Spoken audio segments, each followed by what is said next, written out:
Welcome to Throwdown, guys. This is week number 6. All right, this week we've got a tribute workout for our dear friend Chris Moore, who passed away 3 years ago today. We put together a workout that has special meaning to us. Right now we're going to roll a video that CTP put together in his honor. All right, we just uploaded the video. We found out there's a freaking copyright issue, so click the link below, watch the video, and then come back and finish this video right now. Man, what a powerful video. Well done, CTP, putting that together. If that video doesn't make you appreciate life more deeply, you're hopeless. No, just kidding. That is the truth. Before we actually get to the workout and the demo video, we just wanted to give a special congrats to Travis Mayer. Back-to-back Granite Games titles. Back-to-back. Pretty awesome. Congrats, man. All right, and now introducing this week's workout. We've got Max and Meg, Chris Moore's kids. Tell us what it is. This week's Throwdown is 4 rounds, 4 times. 6 hand release deadlifts. 12 single arm kettlebell snatch per arm. 18 wall balls. 48 foot handstand walk with an 18-minute cap. Good luck, guys. All right, this week we have a special demoer. Noah Olson and his friend Felix are going to demo the workout. Chris, didn't you help with this? Yes, sir, I did. I actually came up with the movements, picked 4 different movements to represent Chris, and then Max actually wrote the rep schemes, which we'll talk about in commentary right now. And we're off. Hand release deadlifts to start it off. So this is the first workout in the Throwdown I didn't design. You actually picked the movements. Well, you kind of did. Well, I picked the movements. Yeah. But the context for the movements makes more sense coming from you, so. Yeah, so I wanted to pick movements that reminded me of Chris. So we got, first things, deadlifts. We used to do a lot of heavy singles and doubles in the garage. So I thought that would be cool. So you did them heavy? Yeah, we did heavy because was a real strong ass dude, and hand release too, to kind of simulate more of a powerlifting context than CrossFit, just not having the rebound and just making people have to reset at the bottom. So it's kind of like 6 heavy singles as opposed to 6 touch and goes. And then we got kettlebell snatch. So anytime me and him would do cardio in the garage, he would always want to use kettlebells. A lot of different stuff he would do with them, but I figured throw a kettlebell in there because if he was doing usually be that or battle ropes or something. Sweet. Next movement is it wall balls next? Next one's wall balls, yep. So wall balls is in there because if anyone listened to Barbell Shrugged over the years, you would remember, I don't know, at least 40 frickin' times he would tell the story about how he went and did Karen once and Mike McGill was watching him do Karen, and he just loved telling this part, how I was 3 reps in and Mike's just behind me, only 147 left to go. And it was just one of those deals where you knew that anytime Karen was mentioned, you're like, you just wait for it. On cue, here comes Chris's Karen story. So I was like, we gotta get some wall balls in there. I get that. We use heavy too. Well, Noah's having a little trouble with that. I was gonna say. Mike is the worst person, one of the worst training partners at TTT for me, because he'll always beat me at something and then come over afterwards. He's like, come on, man, keep going. You got it. Pushing me. And I'm like, I don't need this right now, Mike. Not from you. And then, after wall balls, we got handstand walks. Now, I wanted to incorporate some getting on your hands because there was an episode we did with Carl Pally way back in the day where Chris was convinced that he couldn't get put into a handstand, and then it's filmed, so I'm sure you can YouTube it, but Carl actually gets him up, and I don't know if he ever got a walk, but I just wanted some variation of that. So if you're scaling, maybe just do a handstand hold against the wall, but if he was still here, maybe he would have the determination to get one. To have been able to walk. Probably so, man, that dude. All right, so that's the workout.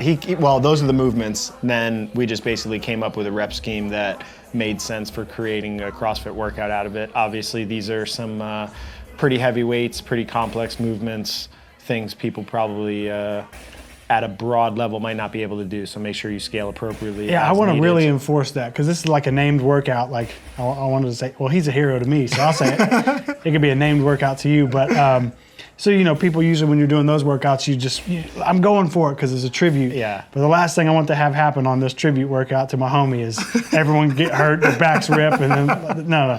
So. Yeah, pick weights on the deads. Please, just pick stuff. Because it was, like, even the on-site people who were getting through it were like, next couple days they were tore up. So Yeah. just pick something that makes sense, please. Don't kill yourself for this one. Yeah.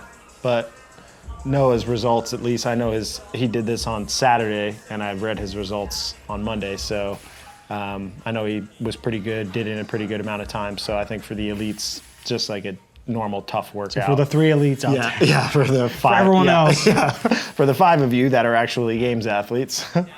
But And the time cap is 18 minutes. yes, that would have already been said. Yes. We said I it just want again. to let just want everybody. to really reiterate that everyone have a good time during this one. Well, just, it feels like forever when you're doing it. I did it on Friday, and woo. So Noah's positions here, they look nice. They look pretty smooth. His deads look pretty good. Normally Noah's positions look pretty good. I saw a couple of those wall balls where, his tie-dye shirt's coming off. Oh, yeah. Shout out to Noah for doing this, too. Last second, I asked him if he'd do it, and without hesitating, he said sure. Yeah. And that's his homie, Felix. Did we shout him out yet? Well, now you did. Now we did. So thanks, Felix, for doing it, too. Yeah. The environment in Miami. Florida is hot. We live in Georgia, and Georgia is hot, but it's like extra swamp. At least they have that big-ass fan, though. Yeah, we have one too, but not on our side. Yeah, yesterday during that thruster workout, I thought I was going to choke. Did we just make the wall ball heavier? Did I even say this before? Did we make the wall ball heavier just because Chris was stronger, or when we wanted to do something more challenging, or was there a story to it being 30 and 20 instead of 20 and 14? No, just more challenging. Yeah. So far he's been unbroken. Noah's real fast walking on his hands. It's an interesting leg body line. I know that impacted him a little bit at Rogue with the handstand push-up standards, so it's something we're working on in training, forcing him to keep his feet narrow and his hands more narrow. Doesn't really matter for handstand walking. I don't know if there's a standard for it. And he walks fast on his hands and real well on his hands, but maybe that's something that gymnasts would say is not optimal. So he's done with round 2.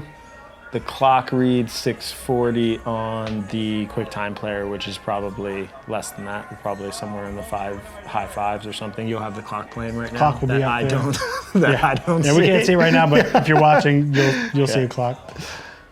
His dog also has been quite still doing this. I know. What is your take on Max's laying technique? I'm just amazed that he's just so chill all the time. Yeah.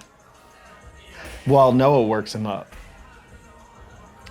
Yeah, I mean, but just that In he's general, just during training. just taking a seat, Chilling. like he's not bored wandering around. Yeah. I'm real happy with Noah's progressions on deadlifts. That was like one of the major things.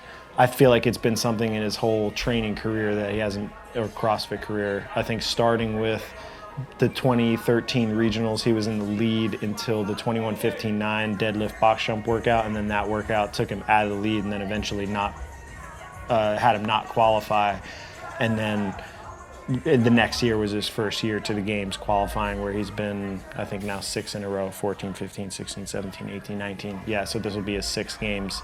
And one of the first things that we did coming on was talk about how deadlifting in general as a movement really just broke him down, made his back sore, beat him up, made him not feel confident to do it. And it was one of the things that we've worked on pretty extensively. PR'd, I think he pulled 535 at the games last year, and he's moving this 365 as singles really well in this workout. So it's, I think, a point of pride for how he's developed his overall strength levels. He's always been pretty good at just like doing metcons, being smooth and efficient, breathing while he's working hard, but there have been like some specific movements that have definitely impacted him, and deads was one of them in the past. Now it seems to be a pretty good one.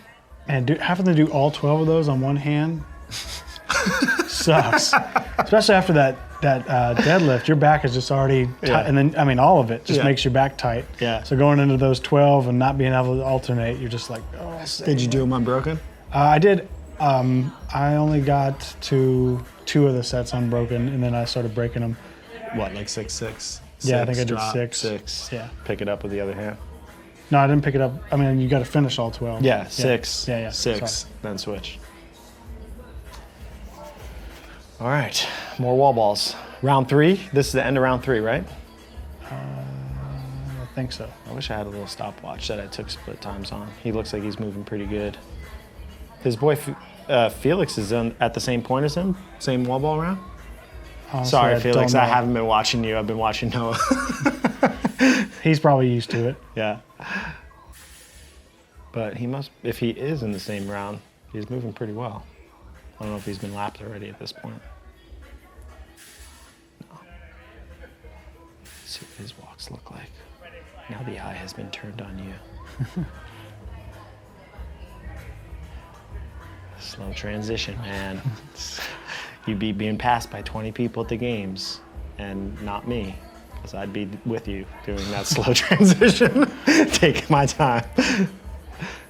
All right, Noah's coming on his last round. Felix is either on his 3rd or 2nd handstand walk.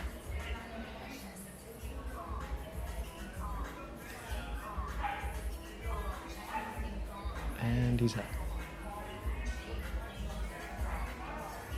Oh, this has been a long break, man. If you're watching this, that's not going to cut it. And You can notice because all the quiet time. Yeah. Probably just makes it even worse. If you fools would talk, it wouldn't look so bad. Yeah, He's going fast on these. Yeah, though. they look solid. His back position's good. I don't recommend anyone go this fast on these. When you watched I didn't get a chance to watch on site. I was up at Granite Games. What were people's cycle time on these singles like between Not on that. average? I don't know on average, but Like people 10 were, seconds between like yeah, pull one like and pull one, breathe it out. Yeah. This is a downside of Obviously, watching first round a little different, but Yeah. it was like once all the fatigue from everything had added up, Yeah. and you get there, it's just Yeah. It really is an amazing thing. I've become more and more appreciative of it going up to these competitions, how easy the elite division of competitors, both male and female, make things like this look. Even when you're watching them rest, you're like, oh my God, they're resting so long. But then you go and you do that same workout, and what looks like a long rest time when they're doing it, which is like 5-6 seconds, to you is like a quarter of a breath. You know, like you're taking 30-second, 45-second breaks.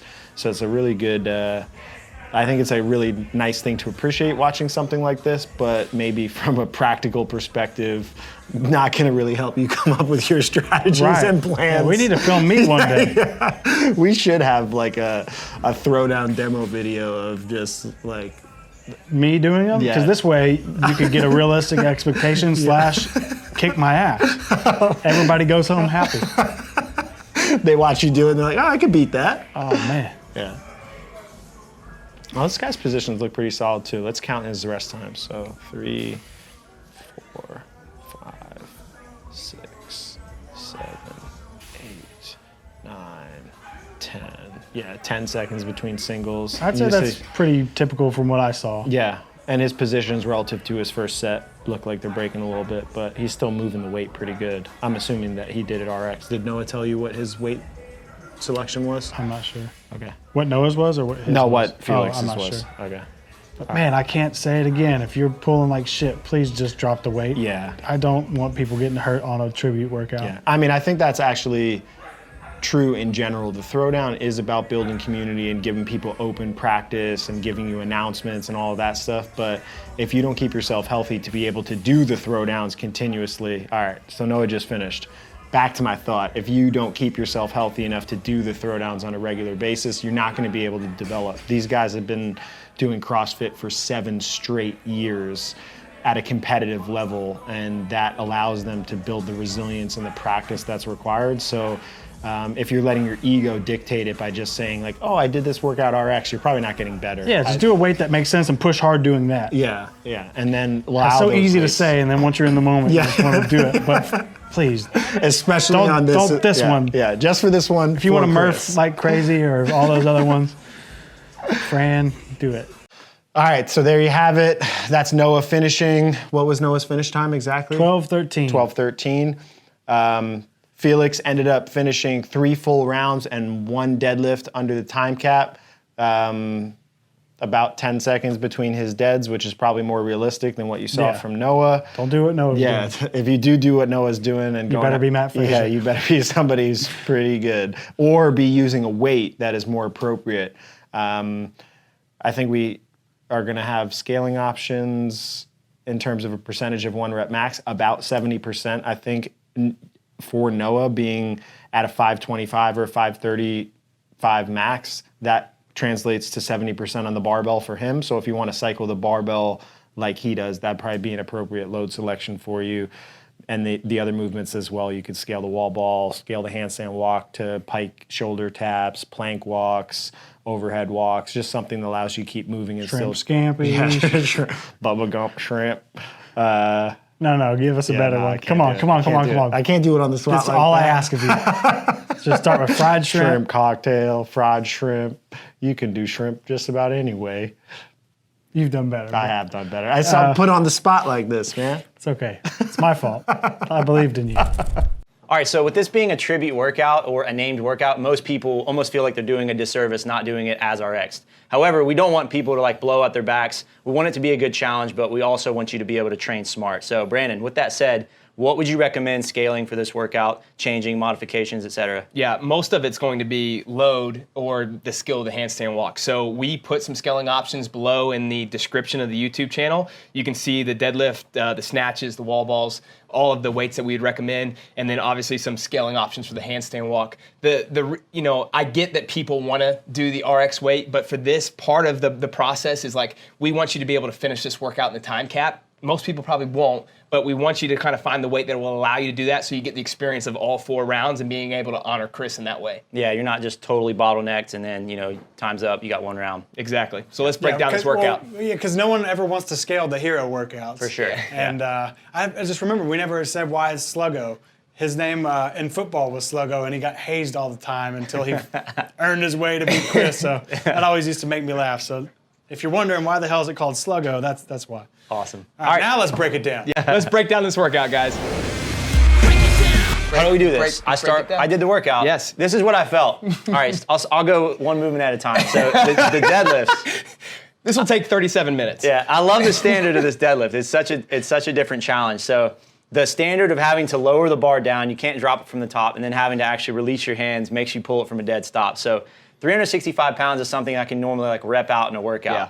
However, doing it with that standard felt like it looked totally different. 425-pound deadlift. Yeah, like seriously, pulling from a dead stop. It's gonna be really exposing for people, especially for those that like are so used to pulling the first rep and then using the momentum of the other reps after that to just kind of like bounce off the ground or whatever. So what would you recommend, just because I saw a bunch of people do it differently, would you stand up after each rep to take a deep breath, or would you stay down, reset, and then try to pull again? That's what I did personally, because I'm kind of tight in my hips at the bottom, so it's really hard for me to get a big breath of air in and set my back. So I was doing kind of like a dive start. I would do the rep, I would set it down, I would stand up, get a big breath, and like that's where I reset my midline, and then I would go down and pull again. Because I don't want to be down there, flash the hands, and then try and take a breath of air in while I'm like hunched over like that. I think the lesson is if you're a really good hinger or you're able to compress and still breathe, you can probably stay down. Yeah. If you can't, then you should probably stand up each one just so that you can do the dive start or whatever you're comfortable with to reset. Yeah, absolutely. Like that's something that you would do just based off me watching you like pull from the ground and stuff. So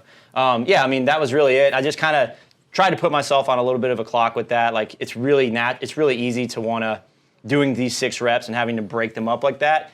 It's really easy to kind of let the rest get away between each rep. So I would like pay attention to the clock, maybe put yourself on like every 10 seconds or every 20 seconds, just so you don't like do a rep, fix the belt, walk around, come back, camera 25 seconds later. Yeah. So really it comes down to how good you are at pulling from a dead stop. So for those, like if you watch Travis do this workout, he's really good from a dead stop. He can go like every 2 seconds or 3 seconds. Those that are either weaker or just not comfortable with that, put yourself on a long clock, 10 seconds, 12 seconds, 15 seconds, whatever it may be. Yeah, perfect. Snatches. Snatches. So I love kettlebell snatches. I can like do, I think I did 100 unbroken with a 2-pood one time. So I saw that movement, was like, oh, cool. Not setting that down, you can't do it.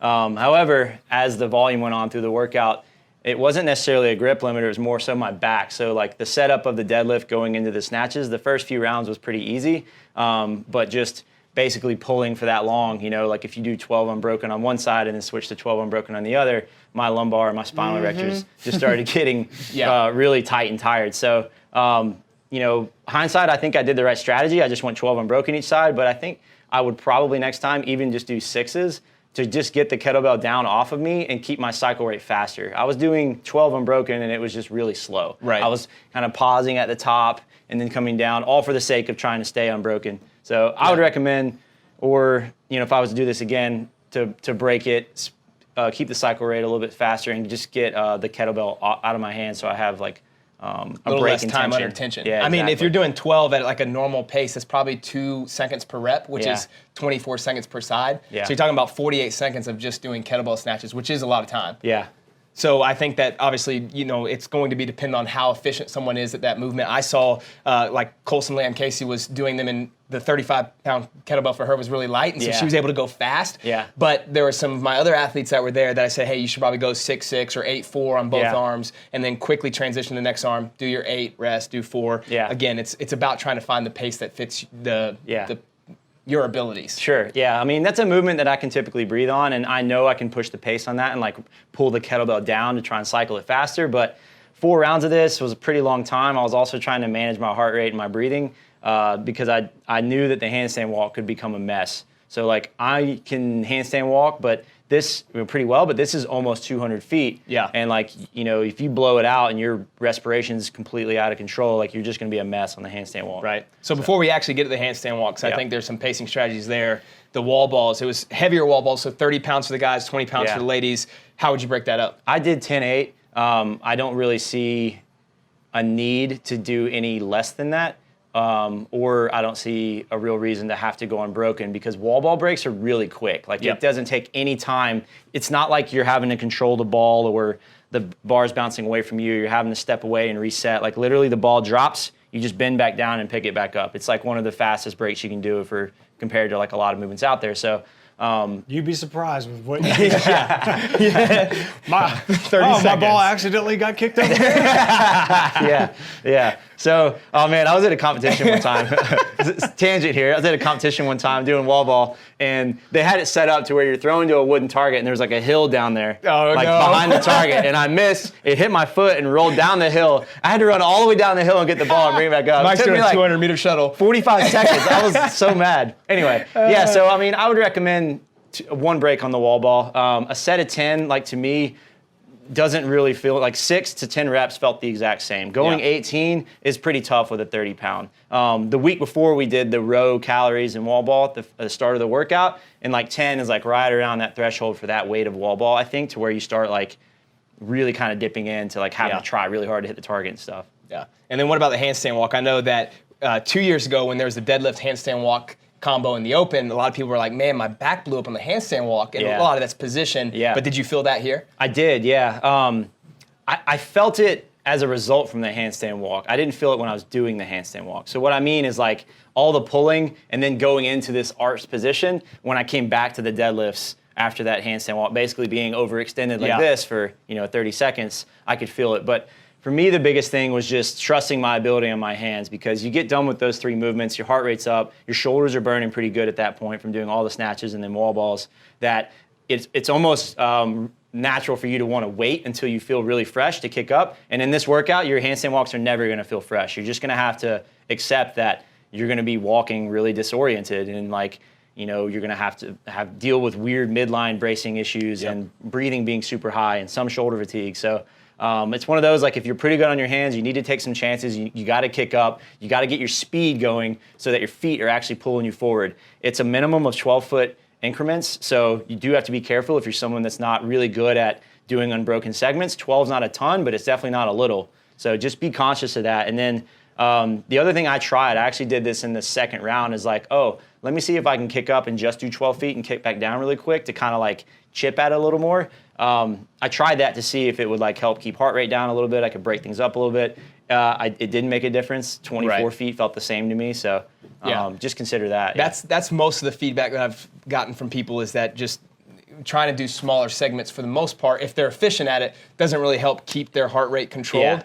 But for those that aren't very good, they're going to probably have to do 12 feet. And that's actually something that I've told athletes to practice too, is like in a competition, if it's like 5 foot or 10 foot increments, also practice just kicking up and getting 5 feet really fast or 10 feet really fast, or in this case, 12 feet, just so that you have that ability if you get to the last round and you're like, oh, I've just got to go. You know what I mean? If you're going up on the time clock or whatever it may be. Yeah. One of the things that I was talking to you about before is like this workout is the first one that we've probably done in the throwdowns that like legitimately separates contenders from pretenders in the sport. And I don't mean that in a negative way for those that get crushed by this, but it gives you a true objective standard of like where the best in the world are versus everyone else. Yeah. So like Noah did this in 12 minutes. I had another one of my high level guys do it in 12 minutes, but most other people are like 16 to 18 minutes if they're doing it RX, and even those that scale, Mike's like, not me. I'm a pretender.